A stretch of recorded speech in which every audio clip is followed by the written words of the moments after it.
Hey guys, Captain Dylan Hubbard here at Hubbard's Marina. Welcome to our Sunday night live stream show. If you're ready to win some free trips, talk about fishing, inshore, nearshore, and offshore, and have a chance to win some free stuff, we're giving away $1,500 in free trips every Sunday night right here on the Hubbard's Marina Facebook, Instagram, YouTube, TikTok, Trovo, Twitch.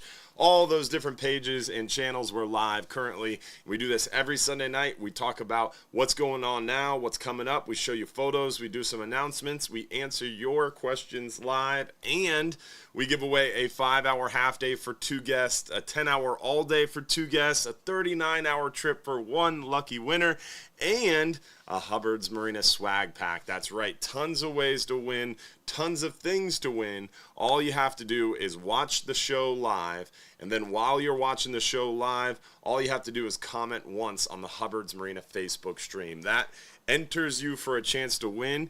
Then you have to watch the show live, because randomly throughout the show, we're going to go ahead and do a giveaway. You'll see your name pop up on the screen, and if you pop up on the screen, that's when you're going to have that chance to claim your free trip. But you have to claim your free trip by texting us your full home address to the phone number on the screen. That's right, you have to text us to claim your free trip. So make sure you're staying tuned, you're watching live, and if your name pops up on the screen as one of the lucky winners, you've got 5 minutes or less to text us your full home address. So make sure you do that, okay guys? All right, with that, we want to make sure we give a shout out to our friends over at Gator Jim's Tackle, 3301 Pinellas Point Drive South in St. Pete. If you haven't stopped by to see our friends at Gator Jim's Tackle, you're missing out. Great people, killer selection, absolutely killer shop.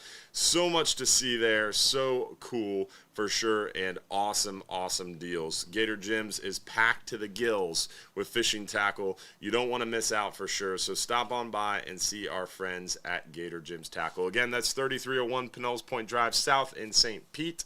If you haven't stopped by and told them Hubbard's Marina sent you, you're missing out. So stop on by. Also, want to make sure we give a shout out to our friends over at Innovative Pools. Remember, we've got a new giveaway sponsor, so we are going to be talking about that a little bit more as we get into the giveaways as well. So big shout out to Innovative Pools for jumping on the team with us. Now, from there, guys, we want to also thank all of you in our supporters group. If you're a part of our supporters group, we always appreciate you guys for helping to fuel the show and make what we do here possible. So thank you so much if you are one of the supporters in our supporters group, and thanks for being a part of our Hubbard's Marina family. If you want to join the supporters group, it's only $4.99 a month. It's going to give you private access to our private supporters group, behind the scenes info, more communication, and on top of that, you're going to get some special deals, some free stuff, and that supporters after show. We do it every week right after the main show. We have our supporters after show. So think about it. It's only $4.99 a month, and it definitely pays for itself in spades. So check it out. And thank you for everybody who is in our supporters group. Normally, we would then now thank people who are sending stars, but Facebook, for some reason, is not allowing that. So, unfortunately, no stars again tonight. But appreciate all of you guys who are thinking about it and reaching out. Definitely would love to accept them if it was possible, but unfortunately, Facebook has it turned off for some reason. With that, we've done our opening. Now it's time to get into these photos. We always kind of do photos first, show you what we're catching, then we talk about what's going on now, then we get into the weather, we get a little inshore update from Capt Mike, and then we get right into your questions. Remember, if you have a question that you want answered live during the show, because we're streaming on TikTok, on Twitter, on Instagram, on Trovo, on Twitch, on Facebook, and YouTube, we don't see all the comments, right? So they go really fast on Facebook, and then other areas we just can't see them because we're streaming to so many platforms. So if you have a comment, question, if you want to just say hello, text us at the phone number on the screen. That's how you get your answer or your question answered during the show. All right, so let's go ahead and see what we've been catching. First things first, we start inshore, and there is our first inshore fish. We've got some nice trout action around the bridge lights, dock lights. Our friend John Sasser's definitely catching up some nice big old trout as of late. So good action there. The redfish in the early morning around the grass flats, mangroves have been biting pretty well for us. We're seeing a lot of them on the cut bait, but definitely works well with those slow-moving soft plastics. And in the early morning hours, late evening hours, low light conditions, you can even get away with those surface poppers, surface walking style lures as well. But good opportunities for redfish. This is the time of year they start to get a little bit more concentrated, a little easier to target, and generally a little bit more aggressive too. These kind of schooly size redfish become super prolific. As you can see from the photos, it was a hot redfish bite as of late. We're also seeing some solid snook action. This is one of my favorite snook spots right here, but not going to give it away. It is close to John's Pass, driving distance. You could ride a bike there for sure, but definitely a really good local snook spot. But passes are the trick. Get around the passes. Great area to look for the snook right now. We're seeing a lot of snook on the bridge lights, dock lights. They're stacked back up for sure. We're seeing a lot of snook in the upper bay and back bay areas too. Good areas to look for snook around the mangrove shorelines, anywhere they can find a little reprieve from the daytime heat, or fishing for them at night or early morning hours are always a good idea as well. As you can see, snook action has been great around the area, along with some big old trout on the dock lights, bridge lights, edges, potholes, deeper flats. Good areas for the trout too. We've got a lot of black drum around the area too. Don't have any photos of the black drum to share this week, but definitely some big black drum around. Seeing still plenty of tarpon, and the shark action inshore has been real nice. Moving a little deeper now, let's check out the nearshore and offshore catches. We're seeing some good action. I don't know what button I just hit, sorry. We're seeing some good action on the mangrove snapper on the 10-hour trip. Today's 10-hour with Captain Seabass, they caught over 100 vermilion snapper, over 100 lane snapper, and on top of that, they caught a nice pile of these mangrove snapper. I think like 15 to 20, Captain Seabass said. So great opportunities out there on the lane snapper as well. So you never know what you're going to see out on the water right now, but definitely some good action on the old lane snapper, and definitely some good bites going on near shore. Let's see here, we skipping around on me. Red grouper on the 12-hour night snapper, nice big catch and release red grouper. We're seeing some nice scamp and plentiful hogfish. Fishing near shore on the private charters, the hogfish are definitely better. Not crazy hog fishing this time of year when it's warmer, but we are seeing some hogfish and doing pretty well, like I said, on these private charters, catching them up. Some mangrove snapper action, pretty steady as well. Here's some 10-hour all-day mangrove snapper fun. And 12-hour night mangrove snapper has been doing really well. Captain Seabass has got it dialed in, and he's going out this Friday night to crush them again. Some catch and release red grouper have been around. We've been seeing some nice mutton offshore. This is a mutton from our 39-hour adventure. We got some big red snapper, of course. We've got our red snapper season coming to a close.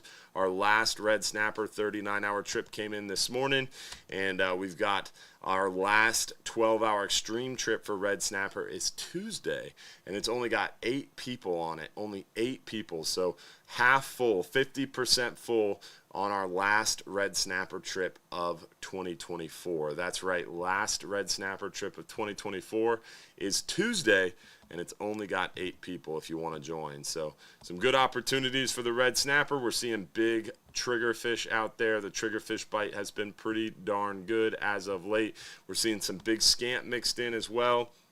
And I don't know if you guys saw it, but we had a 39-hour trip come in this morning, like I mentioned, and they had a boat limit of mangrove snapper, or I mean a boat limit of red snapper, and they had a bunch of big mangrove snapper. They had solid scamp action, really nice triggerfish, and a 72-pound wahoo. Big old wahoo. So if you missed this morning's live video, make sure you check it out on our Facebook and YouTube channels. We streamed it live on TikTok, but unfortunately TikTok doesn't save those videos. But a huge wahoo. That was, again, this morning's live video on Facebook and YouTube and TikTok. If you're watching on TikTok, though, you can't go back and rewatch that live video. So watch it on Facebook or YouTube. It was a huge wahoo. And we'll have photos of it coming soon as well. Some really nice photos and a YouTube video coming soon as well, too. So lots of wahoo action. And pretty exciting. Not only did we get a 72-pound wahoo, but we also got a smaller, like 15-pound wahoo as well. So 2 wahoo on that 39-hour trip that came in this morning. Plus, they got a blackfin tuna too. So not only did we see wahoo, but we saw the blackfin tuna. And lately, we've been seeing some cobia out there. You might even have a chance for maybe even a sailfish, a billfish. So definitely some good opportunities to catch them up right now offshore. Now, we've shown you what we caught inshore, nearshore, and offshore. Now we always get into the weather. We're going to get into the weather by going to hubbardsmarina.com. Right on our hubbardsmarina.com website, under fishing trips, second thing down is weather links. And on our weather links page, we're going to start with a wind finder forecast in our offshore waters. And you can just quickly glance and see wind is calming down. They were calling for a little bit more of a moderate wind through the week, but the forecast keeps getting better and better and better and better. So looking really nice this week. Again, Tuesday is our last red snapper trip of the year on the Flying Hub 2. Weather is looking good. Going to be overcast, a little spotty rain, but nothing crazy. That'll be nice. Make it a little cooler out there on the water. They're only calling for a high of 84 on this, so that's beautiful. So great day to get your last red snapper. Again, only 8 people scheduled for that. Tomorrow's 5-hour half day. We've only got 10 people tomorrow on the 5-hour half day. So super light load tomorrow on the 5-hour half day. But that's kind of the name of the game. For example, tomorrow the 5-hour half day has 10 people. Tuesday's 10-hour all day has 14 people. Tuesday's 12-hour extreme has 8 people on it. We've got like 5 to 10 people on the half-day trips the rest of the week. Only 7 people on Thursday's 10-hour trip. So super light loads. This Friday's 12-hour night mangrove snapper trip only has 23 people on it.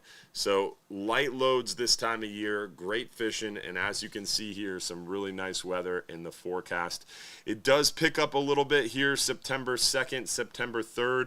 That is based on the the GFS model sniffing potentially some tropical action at the start of our gag grouper season. We're going to click over here to spaghettimodels.com, our Mike's weather page. If you look at the Euro model, which is not what Windfinder is based off of, if you go to windy.com, Windy shows the Euro model. Let me change the region so you guys can see this better. Where is it? Southeast United States, because this is all we care about, the Southeast. So as we zoom forward here, this is, again, the Euro model. Some rain in the forecast, some cloud cover, which is welcome. Cool us down a little bit, keep that water temperature down. And you can see from the Euro model, nothing really crazy as we move into September. It blinked for a second, so Sunday into Monday, rain chances high, but nothing really comes together, which is nice. They're showing something there, but that's northeast Florida, and that is the Euro model. If you look again, we'll go back to Mike's weather page and hit the GFS model. And on GFS, it's a little bit different. Don't love the GFS outlook. They've been showing this for the last couple days, probably the last 48 hours or so as we move into early September. It's kind of like the Euro model. They're showing some rain through the week, but as we move, I passed it. Where did it go? So, it got smaller. That's pretty good.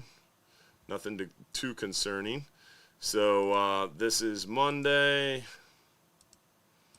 and there's Tuesday. So the GFS was showing a pretty decently developed tropical system kind of moving right up our coast like that last storm did. But now they're showing it not really getting its act together and kind of dying right over Fort Myers. So we'll see. Definitely keeping our eyes on that. But as you can see, This is when that is supposed to be happening. Monday, Tuesday, potentially. Don't freak out if you have trips booked. But potentially we might see that disturbance there. But as you can see, they're not forecasting anything crazy. Weather's not going to be nuts, so don't freak out. But potentially early the week coming up, we might see some weather. But like I said, this week we have rain chances 40 to 60%. That's kind of normal for our Florida summertime. We've seen more moderate wind coming into the forecast, so that'll help too, which is a welcome sign. So going to be a little bit cooler this week. We've got super light loads. Again, only 10 people tomorrow on our 5-hour half day, only 14 on the 10-hour on Tuesday. So light loads, great fishing, awesome opportunities to catch them up. So who wants to go for free? You want to go for free? We've got our 5-hour half day to give away, our 10-hour all day for 2 to give away, our Hubbard's Marina swag pack, and that 39-hour trip to give away. Remember, in order to win, you have to comment once on the Hubbard's Marina Facebook stream. It helps us if you like our page, subscribe to us on YouTube, follow us on all the different social media platforms as well. And it always helps if you share the stream too. If you're on Facebook, really appreciate that. So make sure you share, comment, like, all that good stuff. And then if you comment, you're entered to win the free giveaway. If you see your name pop up on screen and I repeat it, you've got 5 minutes or less to text us your full home address to claim your free trip. So let's do our first giveaway and practice. Let's go ahead and do our, let's do the swag pack first. We never do that one first. The Hubbard's Marina swag pack lucky winner is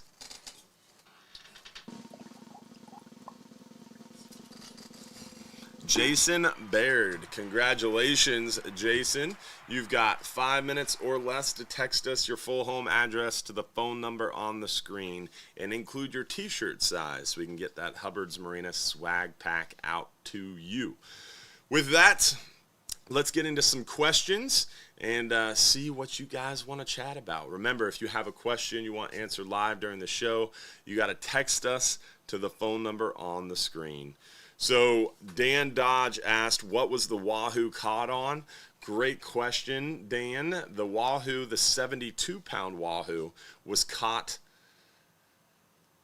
on a hope and a dream, I guess you could say. So the story goes, angler was out there fishing with us. Their group comes out with us probably once or twice a year. They look familiar. They definitely come in the summertime for the red snapper. I believe this was the brother of the guy who goes a lot more often. I think it might have been his first trip with us or first couple trips with us. We got to a spot early in the day. Guests were still kind of getting their bearings and figuring things out. And Captain Will got up to the anchor heading and dropped the anchor. Well, the anchor heading had shifted, so he came back up on the spot, and as soon as we got on the spot, we started to drift off the spot.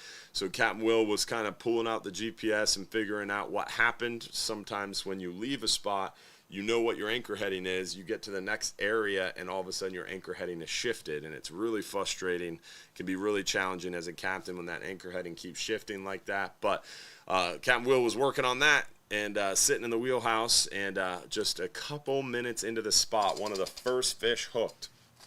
Guest is reeling it up, and as soon as he starts to reel up the smaller fish up off the bottom, all of a sudden a big fish hits it and starts smoking drag. Everybody around him thought it was a shark, so they proceeded to say it was a shark and even talking about trying to break it off. Luckily, they were unsuccessful in breaking it off. Jason, Super J, Jason, our crew member, came around the side of the boat, saw this going on, ran up there, knew it was not a shark.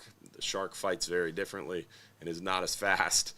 So Jay helped clear the side of the boat. The angler fought the fish to the side of the boat, and luckily everything kind of came together. They stuck a couple gaffs in it. They broke a gaff or two trying to gaff it and bring it in the boat.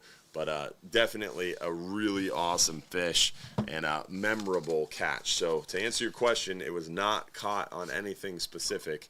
It was just while bottom fishing. We hooked a small fish, started to crank it up and got slammed by that big wahoo. But if you watch the live video from this morning, we tell the whole story as well. With that, we've got Capt Mike Anderson on the line. What's going on, Capt Mike? How are you, buddy? I'm good, my brother. How are you?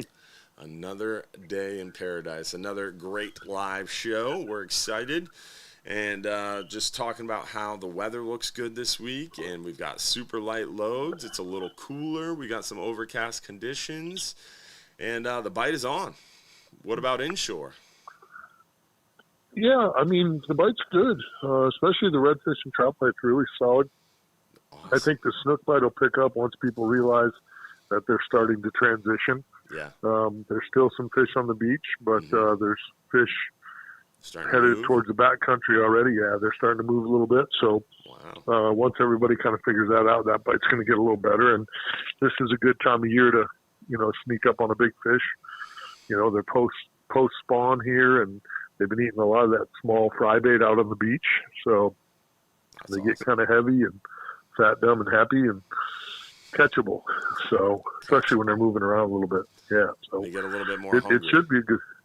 Yeah, it should be a good week. I mean, we got some high water. I like high water this time of year because those fish will get in the trees, take cut pinfish and fish your mangrove edges and catch a pile of redfish. And then when that tide gets out low, get out down the flat and catch some big trout that seem to be, everywhere this summer. It's been a really, really good, solid trout bite this summer. So should be pretty good fishing. I'm looking forward to it. Yeah, we've seen a lot of trout photos submitted for our fishing reports this week, and it seems like the trout were pretty stacked up on the lights. We've seen the snook kind of return, too, behind Debbie. That water got so murky, and the snook kind of got funky and finicky, but then it started to clear up for us and was looking good. We saw the snook start to trickle in. This morning, it was packed on the dock lights.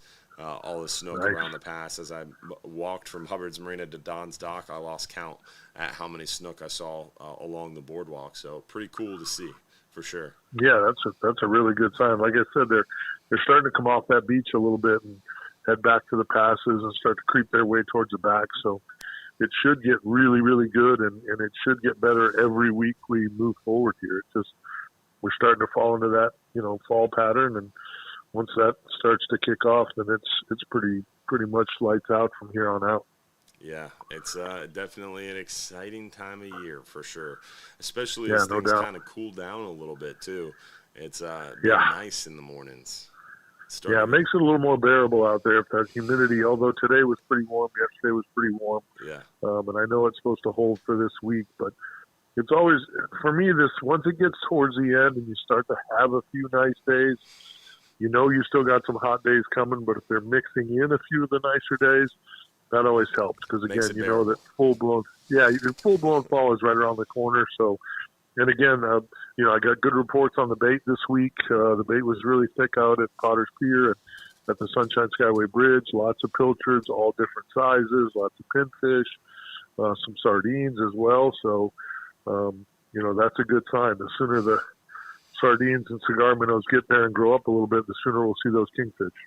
Yes, sir. It's definitely on the doorstep of that fall run. Hopefully we get a good fall run of the kingfish. We've also got gag grouper coming up. We got amberjack coming up. A lot of things kind of kicking off here. And plus, inshore, you got the big redfish schools. What are you most looking forward to in the next couple weeks? It's redfish for me this time of year. Redfish are one of my favorite fish to catch. As we get those big schools, I get super excited. We get to poke at some oversized fish. We've been playing with a lot of slot fish the last couple of months. Especially we're really inundated with the lower end slot fish, 19 to 22, 23-inch fish. Mm-hmm. So this time of year when we get some of those schools of the big oversized fish, that gets really fun, man. When you're pulling on 30-inch redfish with light tackle, that's pretty good stuff. I'll tell you what else, and we don't talk about it enough, is triple tail. Yeah. This is a great time of the year for triple tail. There's a lot of people fishing for them, so they can get beat up a little bit. But if you take your time, you can score on the triple tail this time of year pretty easy. Well, you always get upset when we talk about triple tail. I don't think I get upset. Yeah, you're maybe. Like, oh, the triple tail get beat up, and everybody's out there doing it. All these people on fishing shows talking about triple tail. Well, I mean, it's the last couple of years when the redfish and the trout bite were pretty lean. Yeah. Triple tail was kind of the go-to, So hopefully this year yeah. they'll get a little bit of a break. Yeah. Gotcha. When some of them big fish will get a chance to continue to grow, that's, I mean, I don't blame people. I mean, they work all week and they get out there, they catch a big triple tail, they want to take it home and eat it. It just, Good eating. hopefully some of those, they're great eating. Hopefully some of those fish can make it through, and then next year we'll even have some bigger ones. Did you hear the emphasis, guys? They're great eating. They are great eating. They're so tasty, man. Triple tail is delicious. So, I get it. I know why everybody wants to target them and take them home. I understand it. Yeah. So, but like I said, it's just a really, really, really good time of the year. It's still a little warm, but things are going to cool down here in the next 3 or 4 weeks. And, the big redfish schools have already kind of showed up. We've had the first, 5 or 6 big schools show up. I heard there was a big school yesterday on Weeden Island. So, that's a good sign, real good sign. So Awesome. I can't wait to get out there and go to work this week. Yeah, it'll be very cool. Very cool. Well, we appreciate it, brother. Thanks for checking in. Always good, my friend. Have a great show. All right, my friend. See you, Mike. All right, partner. See you. Bye. Always a pleasure to hear from our friend Capt Mike and get our Inshore update.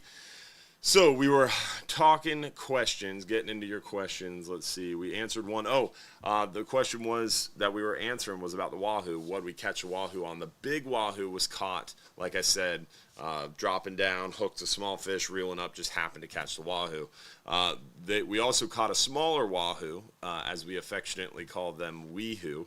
And the Wahoo was about 15 pounds or so. Still a pretty nice fish, beautiful Wahoo, still great eating, and you're able to keep them. That one was caught trolling a Rapala X-Wrap, that blue mackerel color. So Rapala X-Wrap got the other Wahoo, and the tuna, I forget what the tuna was caught on off the top of my head. I don't know if I asked about the tuna. I don't know. I'd have to rewatch the video from this morning to see if I asked about the tuna or not. All right, so what other questions do we have? When do the 39 or 44-hour trips start back up in the new year? The 39 and 44-hour trips never stop. We run them all year, and we definitely have 39-hour trips every month. We run them a little less often in the months that are not like super crazily booked up with different trips. For example, we've got 3 trips in November. We've got 2 trips in December. But the 39-hour trips are all year around.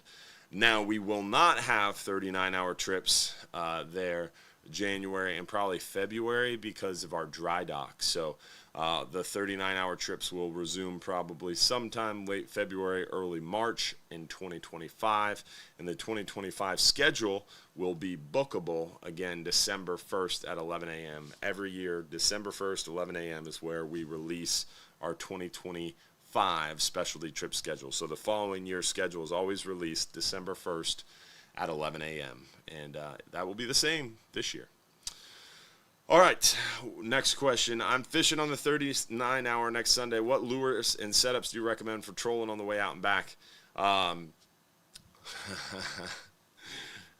the red snapper question.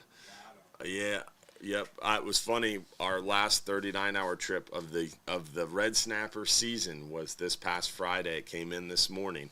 And as we were loading, as we were doing the seminar, I said, well, guys, this is our last 39-hour trip of red snapper season. And I said, I guess we'll celebrate after you guys leave.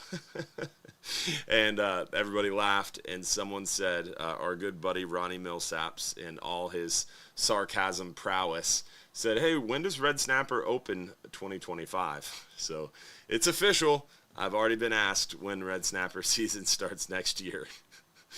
It has been and always will be June 1st, and it will run until the projected quota is projected to be met. So this year it was June 1st through August 27th. August 27th, this Tuesday, end of day, is the last day of red snapper season for us. A lot of people are going to get confused and ask us about these weekends coming up, September, October, November. The weekends, September, October, and November, are private recreational red snapper. So do not ask about us catching and keeping red snapper on the weekends coming up September, October, November. We will not be able to. Only private recreational boats will be able to do that. As far as what setups to troll on a 39-hour, we just talked about the Rapala X-Wrap being a good lure. It caught a Wahoo. Also, the Nomad DTX minnows are a great lure as well. We also have plenty of options in our shop, too, that we can show you before you get on the boat. As far as a reel, I recommend the reel we carry in the shop is $399. You get 10% off, so it'd be like $350. And it's a Shimano TLD 50 2-speed. It works really, really well for trolling. You need a big reel, preferably a 2-speed to troll, because remember on that 39-hour trip, it's a bottom fishing trip, so you need to make sure you have a bigger reel that can retrieve the fish while the boat's moving. But with that, let's see what other questions did I see there. Oh, trolling is mostly on the way out, not the way back. On the way back, generally, it's going to be nighttime, and we don't really have the chance to troll on the way back. But the way out, you can troll. And along the beach, the first 25, 30 miles, you're catching potentially some mackerel and bonita. And then definitely, as you get deeper, your chances for tuna, wahoo, maybe even a sailfish start to get better as we get deeper. Maybe a mahi as well. Let's see what other questions we have. Great show, thank you. Any of the hotels that you recommend offering deals when I book a trip? That is a great question, and that would be cool, but hotels in the area definitely are generally not going to be offering deals if you book a trip, just because this time of year, or in our busier season, spring and fall, spring and summer, those hotels are generally pretty full. This time of year, hotels are slower, so they're already going to be offering lower prices generally, but we don't have any sort of deals set up with hotels where you get a discounted reservation. That would be cool, but I don't know of any hotels that have taken us up on that. They all have their own dynamic pricing models, so it gets a little bit more expensive in spring and summer when we're busy around here, then it gets a little cheaper in the off season. But we do have hotel recommendations. If you go on our website, our hubbardsmarina.com website has a bunch of info. Under the Where To tab at the right side, you can hit Where To Stay, and that's going to bring you to the Where To Stay page, and it's going to kind of break down Pinellas County by north, central, and south, and you can kind of scroll through some of our recommended properties. There's a lot of information on the site. So where to stay, where to play, where to eat, all that information is on our website as well. So check it out. All right, next question. You posted something about deep water and scamp restrictions being possible. Can you spell that out? So we just got back from the Gulf of Mexico Fishery Management Council. I traveled over to Biloxi, Mississippi, which is not a beautiful place, let me tell you. They have some casinos there, but that's about all it's got for. Oh, they have a really cool gym in Biloxi that I liked a lot, but that's about all I liked. Definitely no beautiful waters or beautiful beaches, but pretty cool for sure. So we're at Biloxi, Mississippi for the Gulf of Mexico Fishery Management Council, and we can show you that real quick. Josh, can you zoom in a little bit to make that text as big as possible for folks? Maybe a little bit more. I think that'll work. All right, so Monday, the meeting started this past Monday with the admin and budget committee. Nothing really to report there except for they go over the budget for the Gulf Council in depth. So sometimes people bring up the budget and what they spend, blah, blah, blah. If you want to check it out, it's there. But they did a 4-year application for their budget at $20 million. So if you do the math, it's about $5 million a year the Gulf Council takes from the federal government to operate. Then they did the Ecosystem Committee, which is where they talk about EBFM, which is the Ecosystem-Based Fishery Management Roadmap. EBFM is pretty cool. It's basically, instead of trying to manage red snapper and what happens when you manage one species with blinders on, kind of like what they're doing with sharks, right? They manage sharks with blinders on and they don't see what happens to the rest of the ecosystem. If you manage one species without thinking of the whole ecosystem, sometimes the ecosystem can become imbalanced. Or if you get really top heavy and you protect an apex predator like a shark, the top of the food web can get really heavy and it can topple over.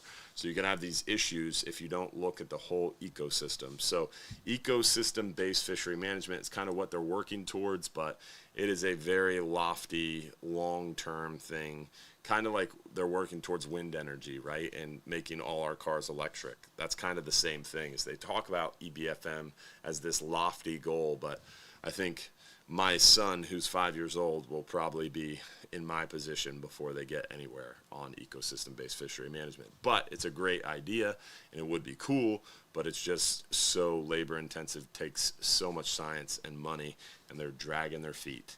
Federal government does not move very quickly, let me tell you.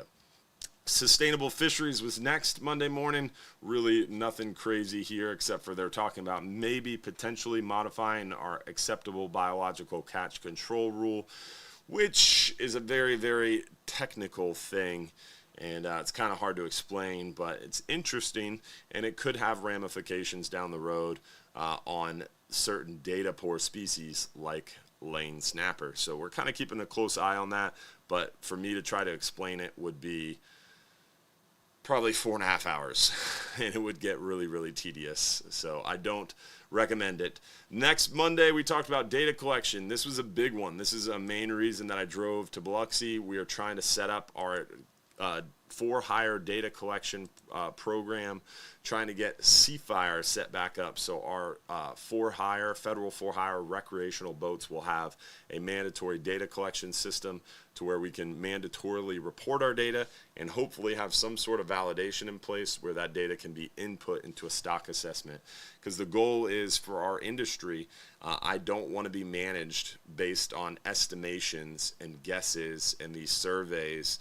That's how they manage the recreational fishery, is through these estimates, through these surveys, through data imputation, which is basically taking data and filling in the blanks where they don't have data. And I don't like that approach. We have a defined universe, a small universe, meaning a small number of federal for-hire reef permits. There's only like 1,287 in charter boats and party boats in the Gulf of Mexico. There can never be more because our reef permits are under a moratorium. So we have a small universe or number of anglers. We can be controlled a little bit more closely, and we have a very expensive permit. That reef permit is about 40 grand for a 6-pack, and it could be as much as 150 grand for a permit like the one we have on the Florida fishermen. So those permits are super expensive, and if we don't follow the law, we can lose that permit. So that is a really good stick to make people buy into these programs, and it will help us in the long run, because if we have really good data that we're reporting daily, then we can have more up-to-date management, we can have more flexible management, and we can have more real-time management. And it will be based on real data that we input and validate ourselves. So that's the goal, is to be able to have more real-time, up-to-date management based on real science and data that we provide, that's validated, and that can be input into a stock assessment. That's what we're working towards, and it's a big goal of mine. Then we talked Monday about the shrimp committee, which is exactly how the name sounds. All about shrimp, which is shrimping ain't easy. Is the whole summary there. Basically, the shrimp fishery in the Gulf of Mexico is collapsed because of import shrimp. They literally cannot afford to go out and catch shrimp anymore because it's just not profitable in the Gulf. So that whole section was about how the federal government needs to bail out the shrimp industry, which was pretty interesting. Then Tuesday really got into the meat and potatoes with the Reef Fish Amendment 58. And this is where the questions start to come up. So basically what happened was the Gulf of Mexico Fishery Management Council worked with its partners at CDAR, which is the Southeast Data Assessment and Review Panel. And CDAR started a stock assessment on scamp grouper and finished it, and also yellow edge grouper. So scamp grouper, basically what happened, scamp grouper was found not overfished, not undergoing overfishing. If it's overfished or undergoing overfishing, that's really bad. That's when we have these what do they call them, rebuilding plans that are mandatory by MSA, or Magnuson-Stevens Act, which is the rule that governs federal fisheries. Long story short, if it's undergoing overfishing or overfished, then there's a mandatory rebuilding plan and things really clamp down quickly. That's what happened with gag grouper. So that's why gag grouper season shrunk to nothing, and we have these really long plans in place. Scamp grouper was not overfished, not undergoing overfishing, so that's good, right? Unfortunately, it was not very high above undergoing overfishing or overfished. It was basically almost at a minimum, what's called a MSST, MSST, minimum stock size threshold. So it was just above MSST, or minimum stock size threshold. So that shows the stock, the spawning biomass, the stock of the fish, the numbers of fish is low, and they had a bad recruitment year or 3. So we don't have a lot of small fish. And so the concern that scientists have is because we don't have a lot of small fish, the spawning potential ratio of the biomass is low. Meaning if you don't have small fish, they don't become teenagers, they don't become adults, then all of a sudden you don't have spawning adults. You don't have spawning adults, the fishery can collapse if you don't pull back fishing pressure. So essentially what the scientists found is they're saying the MSST is low, the spawning potential ratio is low, and so the fishery should be restricted in order for those bad recruitment years to get covered up, and new recruits, new fish are born, and they fill those gaps. So long story short, the scientists are proposing a little more than 50% reduction in the scamp grouper quota. Currently, our scamp grouper quota is like north of 400,000 pounds. There was conversations going on of a 200,000 pound catch level. So that is more than a 50% reduction. And long story short, these scamp grouper quotas are based on a data poor basically quota that was from 2011 when MSA was reauthorized and they mandatorily set ACLs for all these different fish. Well, at the time they didn't have science for scamp grouper, so they set these arbitrary catch levels based on 2011 catch levels over the last couple years. So at the time, the percentage between commercial and rec was 97.3. So 97% of the landings were commercial. So if they do that based on historic landings, you can do the math, recreational wouldn't get much. Now, that's not likely. They're going to have to adjust that. So we'll see some sort of quota coming from this, and whatever that quota will be will even shorten the season more. But long story short, the whole Gulf, commercial and rec, would take a 50-60% cut, and then they have to decide how much commercial gets, how much rec gets. That's going to be a fight. Once they decide that, we could potentially, best case scenario, get like 30, 40, 50%, which if we get 50%, let's say that, let's be optimistic.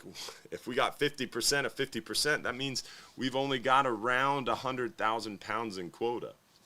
100,000 pounds of quota would be a huge cut. Historically, rec fishermen have landed 150 to 350 pounds of scamp annually. So if we only get 150 or 100,000 pounds, that could be anywhere from a 2 to 6 month season.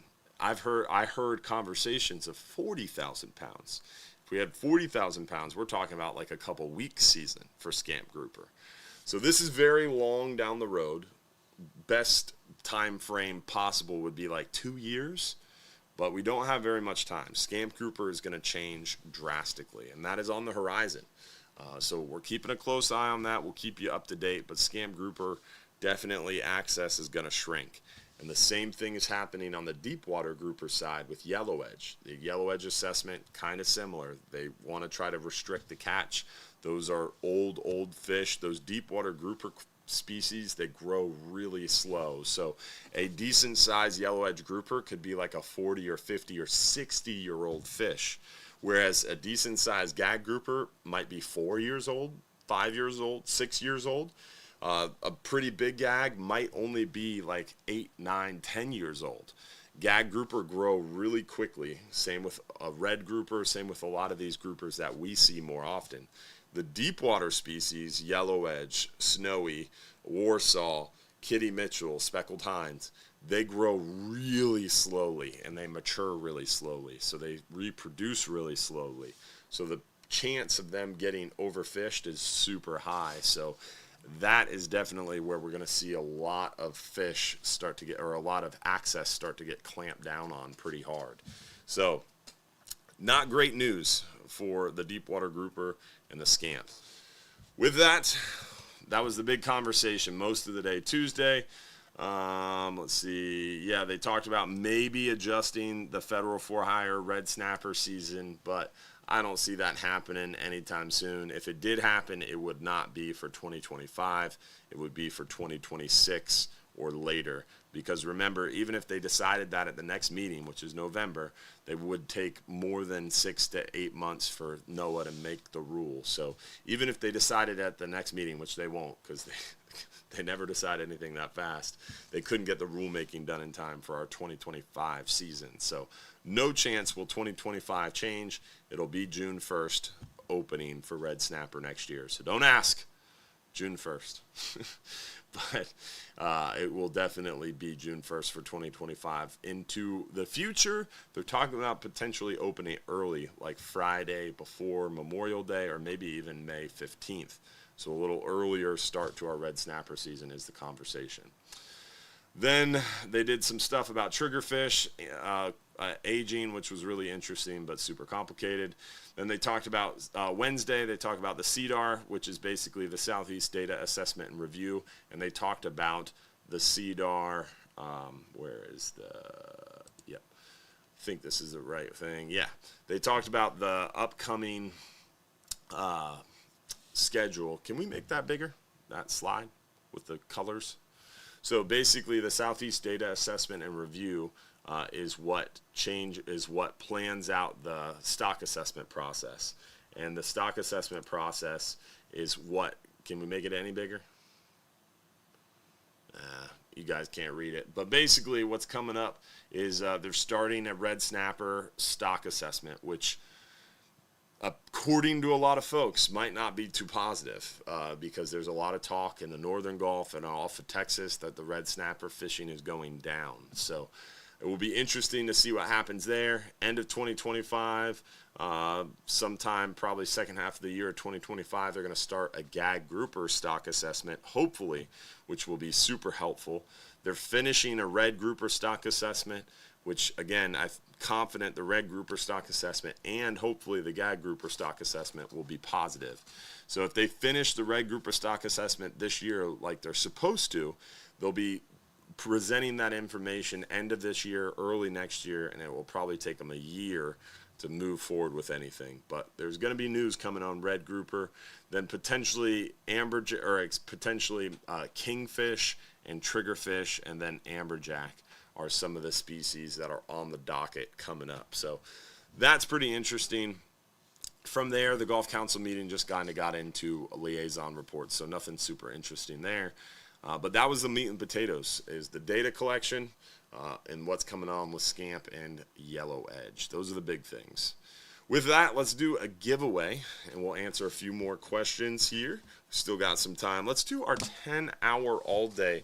10-hour all-day for one lucky winner. 2 guests. Let's see who won. Denoris Hall from Alabama. Congratulations, Denoris, on that 10-hour all-day trip for 2 guests, my friend. All right, so with that, we still got our 5-hour half day to do and our 39-hour trip as well. So keep it on, keep it locked in here. All right, next question. Do you have any information about DEP's move to add golf courses, resorts, and tennis courts and pickleball courts to our state parks in Florida? I do have information. The Florida Guides Association has kind of been moving behind the scenes on this one and working pretty hard. We had some board members who were in high-level meetings with the state, and you saw the Speaker of the House, Pasadomo, come out and speak out against it. You saw the Wilton Simpson, the Department of Ag Commissioner, speak out against it. The COO of Florida, Chief Operating Officer, CFO, the Chief Financial Officer, all speak out against this state parks idea. state parks development idea. And that had a lot to do with the meetings we were in. Long story short, Governor DeSantis' own cabinet was against Governor DeSantis' plan that DEP promoted of developing our state parks. And what the conversation is around Tallahassee is that most likely this was a political play by DeSantis and his team, because we had a primary that just happened in the state of Florida. And during our state of Florida primaries, there's a lot of Republican races around the state. And those Republican races in these really Republican districts are kind of the important race, because whoever wins the primary in a really Republican district generally wins the general election too. So the primaries are kind of important in these really Republican districts. So long story short, Governor DeSantis is a Republican, and he went around to these really Republican districts and got involved in these local elections by endorsing candidates. And come primary day, a lot of the people he endorsed, most of the people he endorsed, all lost badly. So Governor DeSantis' endorsements caused people to lose. So that story would have been making headlines around probably the nation. And some say that his team leaked this development proposal on these state parks as a way to try to distract the headlines and distract the news from his total flop endorsing these candidates. That is a rumor. Seems pretty logical and seems pretty valid from the sources that I heard it from. Just crazy. It's an asinine idea, trying to develop state parks. They're state parks to protect the land for a reason. I don't see it getting anywhere. They already postponed the original meetings. They've already said they're not doing anything to one of them. Jonathan something State Park, Dickinson or something like that. It's down in Southeast Florida. They've already came out and said they're not doing anything there. So the meetings are getting postponed. The plans are getting shot down. Everybody's up in arms about it. So I think it's kind of a moot point to answer the question. All right, answered another question. Let's see, what other questions do we have? Remember, if you have questions, text them to the phone number on the screen. We will keep answering your questions. Let's see, what other questions do we have? What is a reef fish permit? A reef fish permit, a federal reef fish permit, is what you have to run charters in the Gulf of Mexico. They are expensive, but they allow us to operate federal for-hire fishing trips into our EEZ, or Exclusive Economic Zone, which is from the end of state waters, which in Florida, if you go 9 miles or less, you're in state of Florida waters. If you want to fish past 9 miles with guests on board, you have to have a federal reef fish permit. That's what they are. They allow us, it's a piece of paper that's very expensive and allows us to fish in federal waters with guests. How long has Captain Will worked with Hubbard's Marina? Captain Will has been working with our Hubbard's Marina family probably about 17 years, 18 years now. He's grown up on that 39-hour trip as a first mate, and now he's a very successful captain. Pretty cool to see.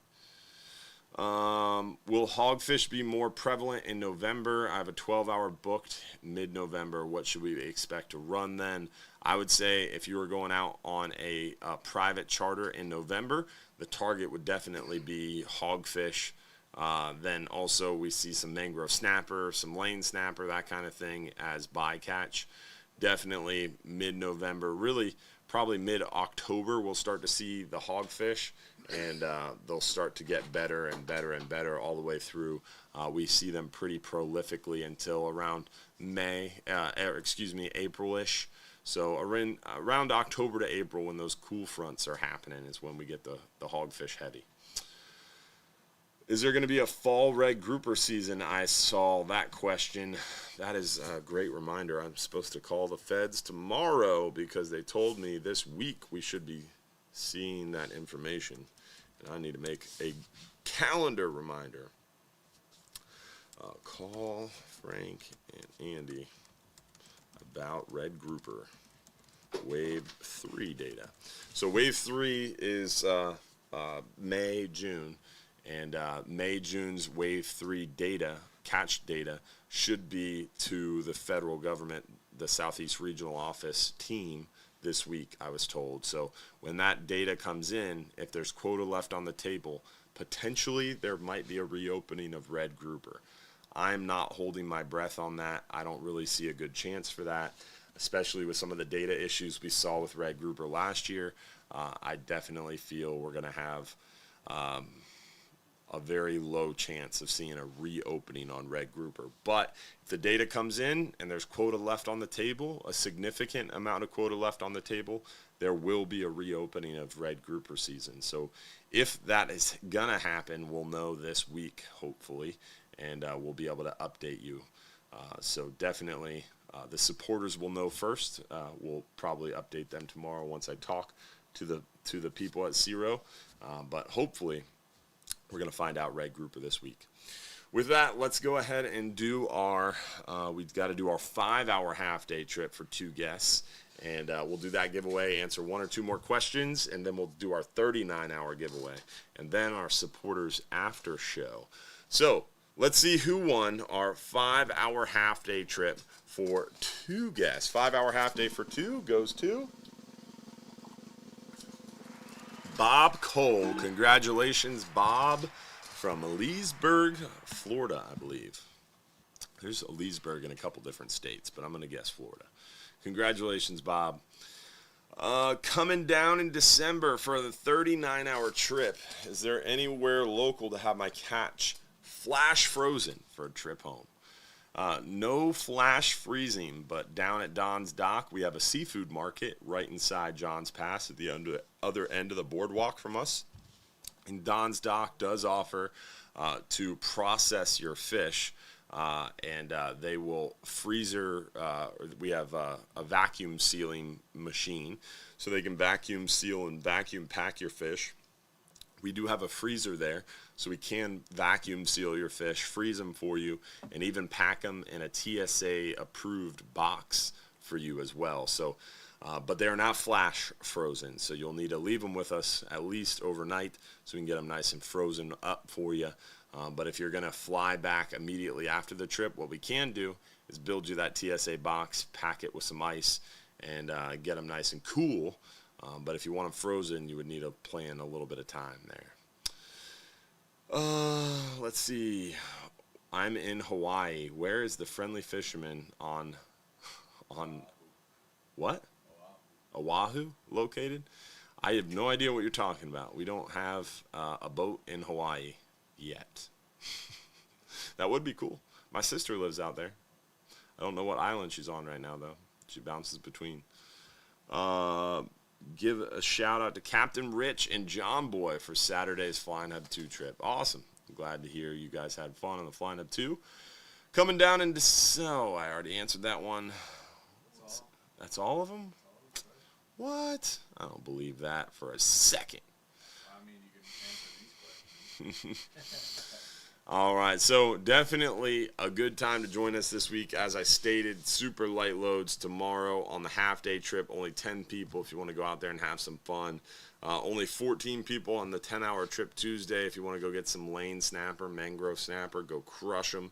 We're doing pretty well out there. And it's a great week weather-wise. Looking forward to some overcast conditions and a little bit of a breeze, keeping things a little cooler for us, but not rough. So definitely a good week to join us.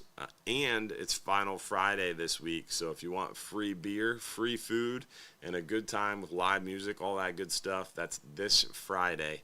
Every last Friday of every month is Final Friday. So hopefully we'll see you on this Friday night, 6 to 9 p.m. for Final Friday. It's a good time. If you haven't made it out to Final Friday yet, you're missing out. All right. I think, don't forget as well to vote yes on 2. Really important. If you go to our website under info, you can get to the Right to Hunt and Fish. Really important. Make sure if you're a Florida voter on November 5th, show up to the polls and vote yes on 2. However you vote on everything else, we're not going to talk about, but you should talk about the Amendment 2 in Florida, which is the right to hunt and fish.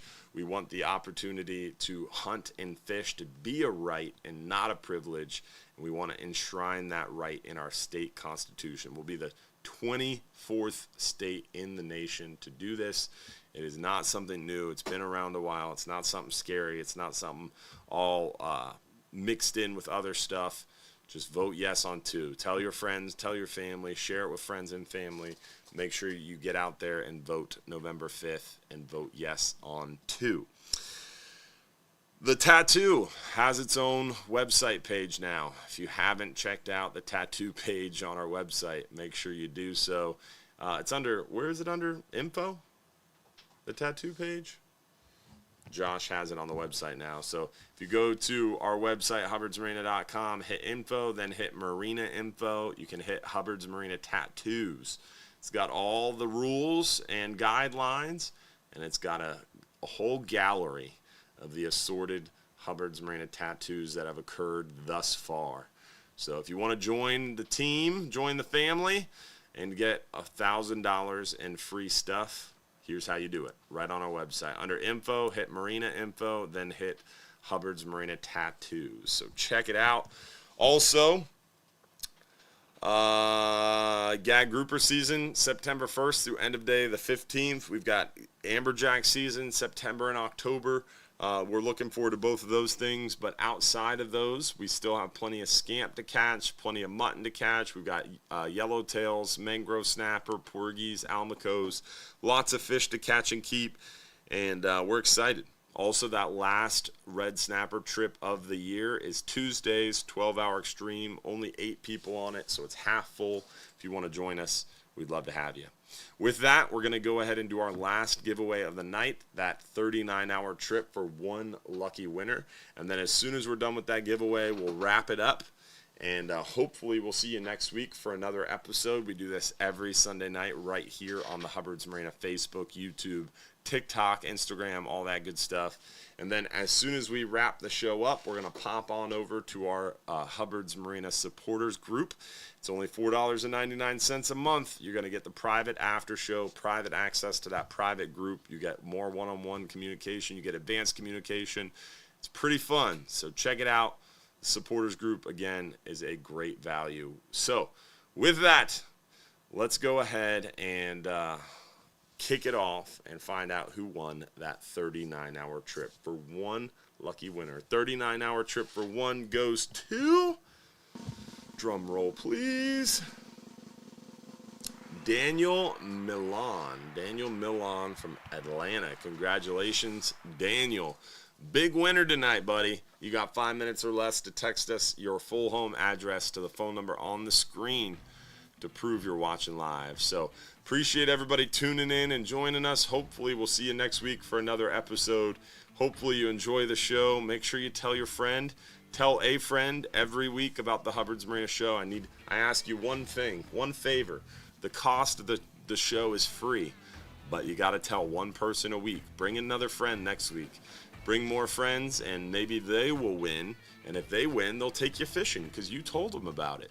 So bring a friend, increase your chances to win, and hopefully we'll see you here every Sunday night at 7:30 p.m. for our live stream show. Thanks for tuning in. Thanks for watching.